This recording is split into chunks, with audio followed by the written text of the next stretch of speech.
shown a new maturity. He's been conservative, and I think Paul's very happy with his car right now. On the 93rd lap, Michael set the fastest lap of the race at 230.8 miles an hour. And there's Christian Fittipaldi up battling with Kenny Brack. Oh! Kenny Brack and Christian Fittipaldi get together.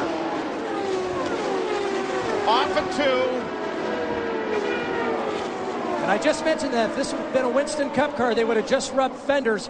Nothing would have occurred, but with these open-wheel cars, just the slightest touch, and it'll put someone to the fence or up into the air. They're lucky the cars don't get airborne when they touch like that. So Kenny Brack, who had a spectacular ride going. Did you go through that debris?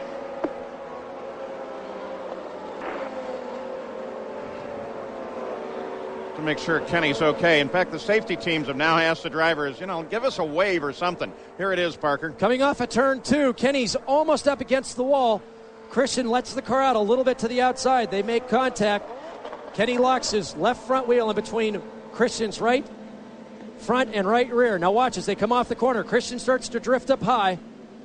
Kenny heads for the outside wall, trying to squeeze in, and he just makes contact with that right rear wheel. Gets a little bit of air, makes heavy contact. And he's lucky that car didn't go higher in the air when they touched wheels like that.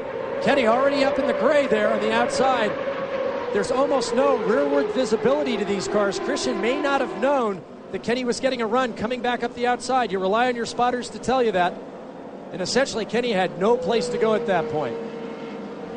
Really, the wall is actually what kept Kenny from going higher. Now, Kenny's okay. You can see him lifting his visor there as he slowed down.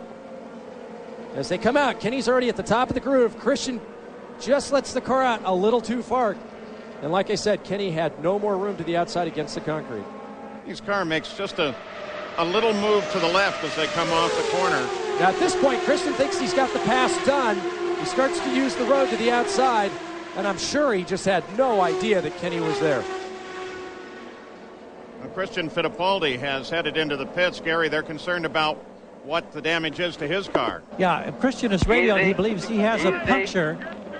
Just do the tire only. No fuel. No Just fuel do the because tire. the pits Just are change the closed. tire. They can say that it's, and the crew is really angry about the fact that they won't be able to fuel. But that's what we've heard from the kart crew, or kart official, to the crew. So they've changed the tires. They're looking over the suspension. Now Christian goes back out, but he couldn't take benefit of that stop and add fuel. And Gary, there looked like there was some pretty heavy right side damage to Christian's car when he came in. Most everything from mid-car back on the right side pod appears to be damaged. So we'll keep track of Christian Fittipaldi as they clean up the debris from Kenny Brack's accident. You saw Kenny Brack was moving in the cockpit, appears to be fine. We'll be back.